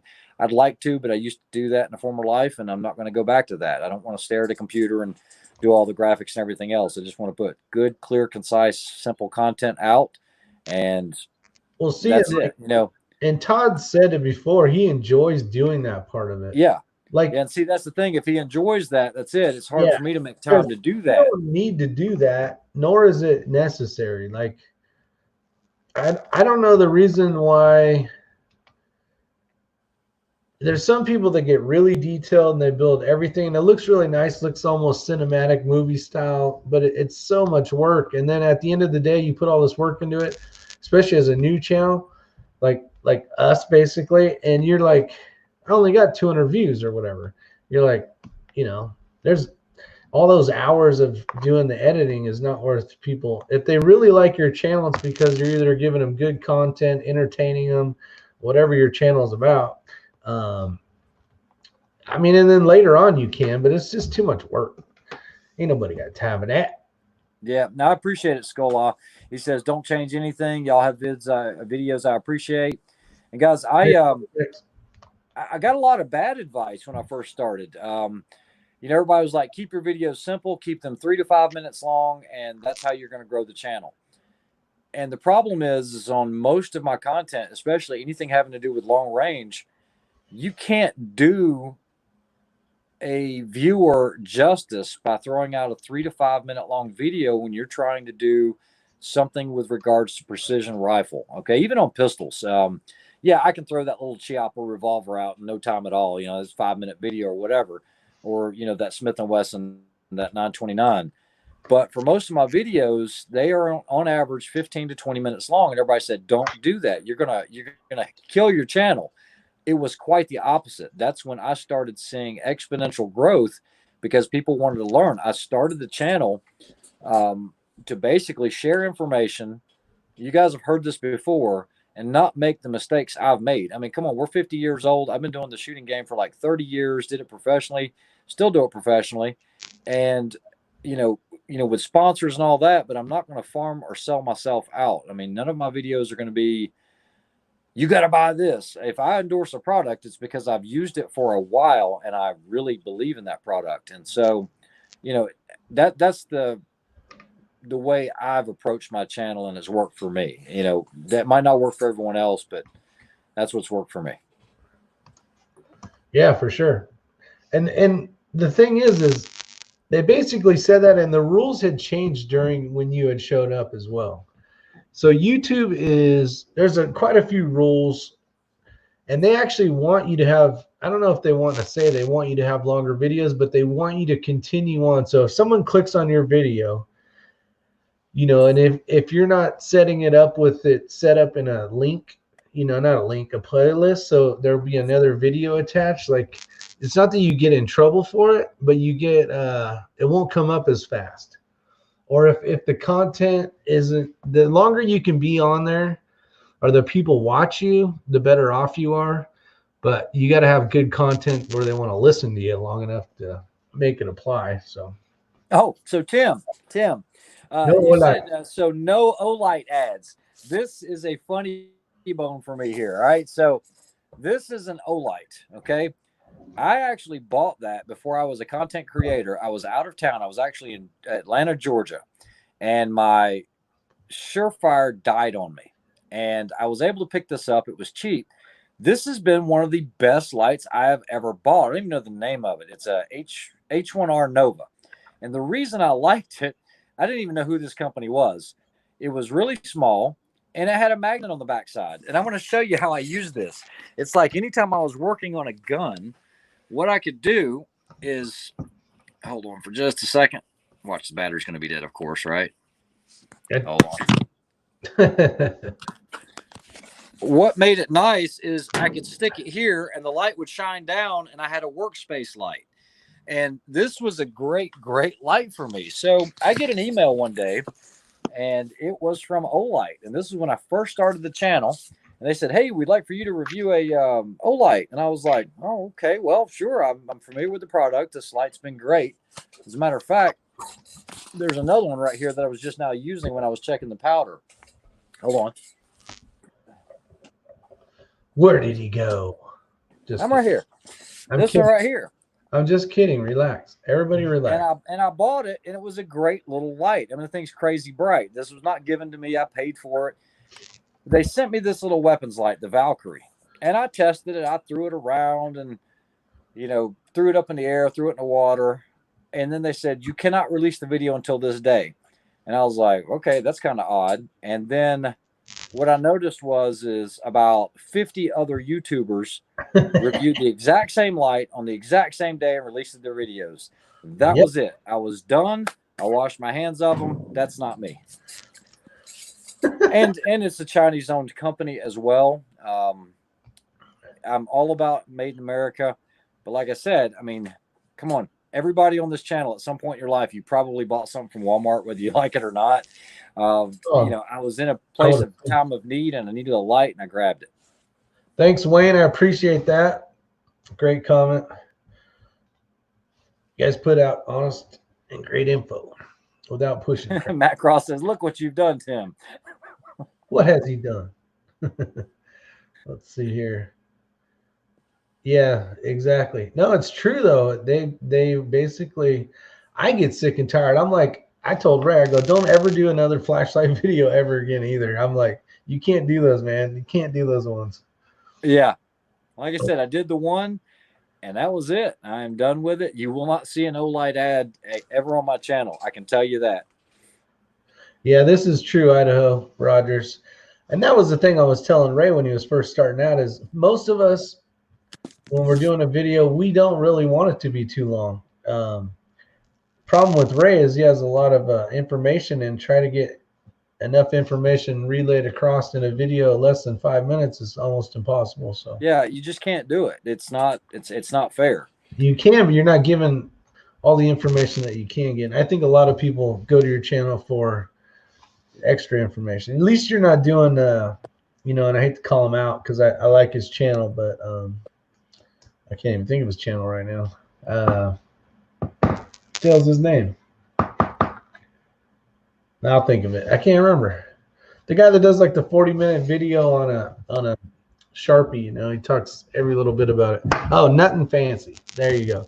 But he has good information. When he talks about a knife he likes, those things are sold out in time. So if you want detailed information, that's the place to go get it. So it's kind of nice like that. DW asked a good question about the R squared. We have not had a. Let me see this. Okay, so if you guys aren't familiar, Rick and I started another channel called R Squared. Guys, hold on a sec. We have a moment of silence for the beta fish that we changed the water tank water in. Dang. It's dead, honey. It's not at the top yet. It's not at the top yet. It's dead. CPR. Yeah. Sorry, honey. That was a slash koi beta fish. I've never seen one that color. Well, it was normally white and red. Now it just floats pointed down. Oh, that's pretty cool. Let me see that again. It's very balanced. See, on the show, we got Carnage. Where the hell is it? There it is. Don't change all the water in the beta tank. Don't even be sad. I don't even know what to say right now. We did a moment of silence for it. Let it swim in the toilet now. Say goodbye to it. It's tomato. Anyways, all right. So go ahead, R squared, Ray.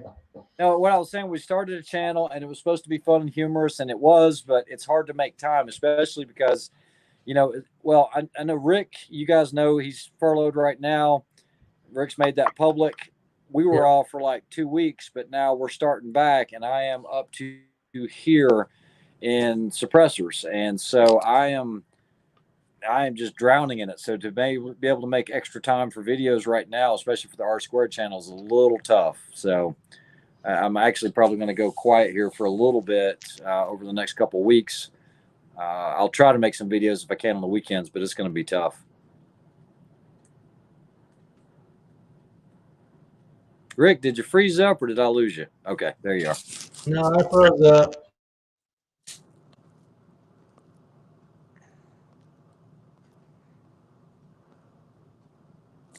Well, thanks, Scott. Thanks, Scott. I appreciate it. Man. Yeah, I got you. All right. Yeah, I don't know. I'm clicking on this damn thing. Combat Gaming says 10% of the water at a time. We did 100% of the water, and that did not work out well. So, Rick, I was frozen for a minute. Brain freeze. So, appreciate that. Yeah, killed Kenny and the fish. Oh, that's funny, John. You know, that's another topic. This would be a good topic. You're getting ready to shut it down here before too long, but yeah. You know, I do have a lot of people ask me about how easy or how hard is it to get into, you know, professional shooting where you're a sponsored shooter. And I will tell you, it's kind of like, I'm going to say it's kind of like, you know, I don't watch any of these sports or anything else, but it's like professional football, professional baseball. A very, very small percentage of the people will actually be able to do it, get paid, and make a living at it. Okay, it's very, very tough. If you go to an event and you see all these guys wearing jerseys, I can tell you about 99% of them are only getting little small things from the manufacturer. They're getting a little bit of support. You might get paid match fees, and that's it. Most all of them are going to have a full-time job. Okay, about the only exception of that is going to be like Jerry Michalik, but you can't consider him. I mean, you're talking about a world record holder in a multitude of different things. But even like your Keith Garcias, guys like that, they have other day jobs. So to try to break into that world and think that, you know, you can do it full time for a living, it's going to be tough. It doesn't matter who you think about, what company they have, it's going to be very, very tough. Matt Cross, it's funny you said this. Go ahead, Ray, read that. I'm looking for Matt Cross. You guys should raffle a range session with you all. It's funny you should say that because Rick actually suggested that yesterday. I don't know. Thinking about it, but it'd be fun. Yeah, K9 Coach. I have a lot of experience with rugged silencers. I'm good friends with those guys. They make some great products. I'm a big fan of their suppressors, and I can't say anything bad. Yeah, I killed Nemo. Let's see. Rick, yeah, you have to treat the water or let the water sit for a day before putting in the fish. Oh, now you guys are all freaking fish experts. Where were you like 5 hours ago? Just kidding. Yep. Let's see. I have no desire to compete. I just want to hit what I'm shooting at. Me too. Well, I do want to compete, though, I guess. What are your thoughts on the 12-inch 6.5 Grindle with an AR pistol lower with brace? You know what? He asked this twice already, so he really wants to know this answer. I can't answer that. And the reason is, Todd, is you got to remember 6.5 Grindle is new to me, and I just picked that one up with the 20-inch barrel, so I don't know. If he already has the 7.62 by 39 and a 10.5 inch, he shot yours, might not be a bad option. Is it better to go 300 blackout? You go supersonic, subsonic? I mean, are there more options there? I mean, because apparently long range is not going to be an option for it. So I don't know. Can you compare the two? True. No, Tim, that's an old fish. Old fish. Maybe it died of just old age. I'm going with that. That's what it was. It finally saw, like, I went in her bedroom. Well, man, that water looks kind of cloudy. I'm like, we should change it out. And, so it's your fault. Yeah, I totally killed that fish. Blame for that. And I'm not real sad about it, so I should be fine. Maybe lack of oxygen. I gave it brand new water. Should have plenty. You can try to taking it back to Walmart. Yeah, probably. I think it died of COVID, actually. Someone had said earlier. I think they were right. Yeah, I don't know. That was a funny comment though, because I was trying to talk Ray into doing something like that. I think it would be fun. I think especially as YouTubers and you guys like hanging out, there's a lot of us. A good example was John. Actually, he just typed LOL in there. Great dude. Got to meet him. And that's the fun of YouTube, is meeting people and having a good time. I've had a good chance being in YouTube for 8 years now, meeting a lot of people on YouTube. And it's fun. I mean, you get to see somebody on video, and it's really cool because you're hoping that they're that person on video, which is nice. And met a lot of great people. But I thought it would be kind of fun to do something like that. You know, like when John came out, it was pretty cool and exciting. And he had brought me tea as a joke, and it was kind of funny. I ended up drinking all those, by the way, John. So I appreciate that. But I was telling Ray, I'm like, man, it'd be kind of cool if we did something where, you know, we could meet up and that kind of deal. So Bad Billy says the raffle ticket going to include a plane ticket and a hotel room. Hotel room. Oh man, I think we should do it. I think it'd be fun. Check with OLAT if you can show us that light in your hands yet. Yeah, this is old school. I'm telling you. Look at that. Look how long I've carried that thing. He had that before he was even on YouTube. Yeah. Let's see.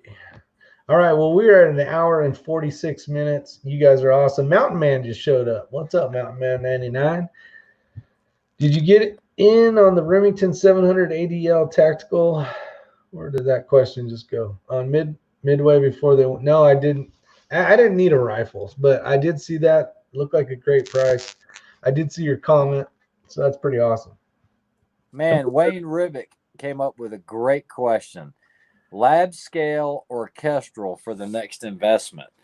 And that is a tough one. I'm going to say,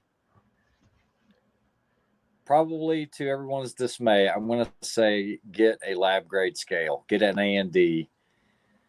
You can do it without a Kestrel. You really can. You can do it with Street Lock or Applied Ballistics on your phone.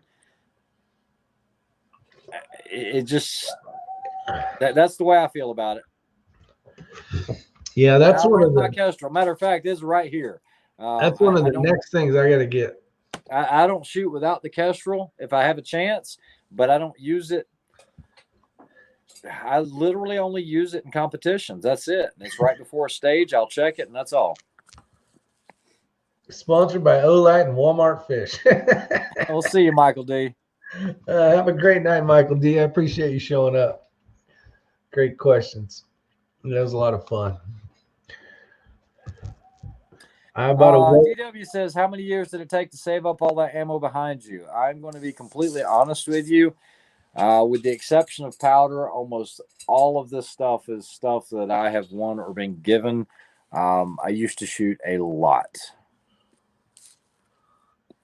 And so at a lot of the events on the prize table, they would have options to get ammunition. I mean, you literally just cases and cases of ammunition or guns or whatever. Well, I got enough guns, and I'm not going to use those guns to help me win something when I'm just going to sell it, because it's, you know, even though, you know, you go to some of these big events and they might have, I'm just going to throw out a gun. Now, let's say they got a Daniel Defense up there and it's a V11 Pro or something like that. I'm not going to use that to win my next match. It's not something I could take it and sell it, but I'm not one of those that want to get tied up with that and selling guns and everything else. So it's just easier for me to take something tangible right then and there. You know, all of this Nexus ammo, all of this, almost all of this Federal, everything, with the exception of 22. I just bought some 22 because Rick and I were shooting a bunch of it. Yeah, we shot that stuff out of the 22 there for a while. We actually need to get back on the 22 long rifle bandwagon, do some positional shooting. And I'm jealous of your Todd, of your new purchase coming in. It's pretty damn awesome. Gotta love that. Tell me how it does. I guess you're gonna do a video on it, so I'll just wait for the video to come out. Oh, Justin just ordered one of those. Yeah, Boom. he did. Nicely done, Justin. And when you get yours all done and it shows up, tell me how that one did as well. Because I am very interested in that. I really want one because it looks just like what Ray has as far as the diamond scale. And if it does all the trickle stuff and that scale, man, that's killing two birds with one stone. Oh, Otter's got a good question. So he said, all right, so then do I get a lab scale or a lab radar? We need a white lab coat first. No, okay, That's so right. that lab radar, I don't know if you guys know how I got that. A buddy of mine was using a chronograph, shot my chronograph up, bought me a lab radar in return, and that's been one of the greatest things ever if you want to get those velocities and all that. However, I'm still going to go with lab scale. I'm thinking the lab scale is the way to go. Yeah. Ray, when are you going to make a thorough video on setting up applied ballistics, Strelok, and applied advanced addition and Kestrel the proper way for all those not familiar with them? You know, I actually did one about the first year I started the channel. I think it was about 6 months into it. And it was just so long. And it was looking at a screen, and I was trying to get multiple screens in there. I don't know if I can. I don't know if I can do that. I mean, that's how that HUD video was. There's too much information to make it a video because it does so much stuff. That's right. I mean, yeah, plain and simple. Without it being an hour long or 2 hour long, like we did on the chat tonight, you know, this 2 hours, yeah, you can do that, but to put it in a video format where everybody can read and follow along, I think it'd be a little difficult. Yep, Ramsey Country hits it on the head right here. 22 long rifle will teach you a lot to a cheap price. Yep, absolutely. Okay, just expand that Q from Wayne lab scale. Okay, I already did that one. All right, you guys. Well, so we're at the 2 hour mark. And for those of you that don't know, 2 hours is 2 hours. I'm going with the fancy scale without any idea of the velocities. Yeah, okay, so you know your standard deviation will be good. Before you close up, let me answer this question for Tim, I think it was. What's the pressure switch on the AI? That's for his Raptor. Uh-oh. I hope he's not bringing it out here. Okay, we've talked about this before. This is a Wilcox Raptor. This is a military unit. This is not only a laser rangefinder, but it has applied ballistics in it, and it will give you your holds, okay? This is what the pressure switch is for. I don't use it a lot. I actually took it off the rifle at the Bushnell Elite. It is a great, great tool, but at that match, there wasn't enough time to use this, and you know, something like this costs about $6K, and it's bomb-proof. It really is, but that's what the pressure switch is for. This is one that's on the unit, and then the other one tethers in right here on the front side, and it will give you your holds instantly. Yeah, that thing's freaking genius. Now tell them the price. I did. Oh, you did? Okay. Yeah, $6K. Good night, all. Good night. Good night. Let's say good night to everybody. So if you can do me a favor and just say good night, I'll make sure I'll hit all your names. There's 52 of you watching. So I always try to be very nice and not rude. So I don't want to miss anybody. So here we go. I'm going to start here at the range. Doug B, Idaho Rogers USMC, Rain Ribick, Matt Cross, Bad Billy 429. You guys are typing fast. Tim Davis, Elster's Rifle and Reloading, Ramsey Country, Combat Gaming, Matt Cross, Lead Mining 44. I didn't even see you out there, Lead Mining 44. John Jeffries, Tim Cook, Brooks Harvey, Bad Billy, William, Chris Miners, Old One Guy, and Mountain Man 99. Anybody else before we get out of here? He saw what's going on. He saw K9 Coach +5, Thomas Tech Teak. And all right. Oh, all right, guys. Thanks for having me on, Rick. I appreciate it. And have a good as night, always, everybody. thanks everybody for supporting Is Your Six Covered and then my channel as well. Hope to talk to you guys soon. I hope you have a great week. Eric, Florida Bearded Fisherman, you guys have a good night. This is when all the lines start going by. These are all thanks to everybody. Doug B. All right, you guys. Hope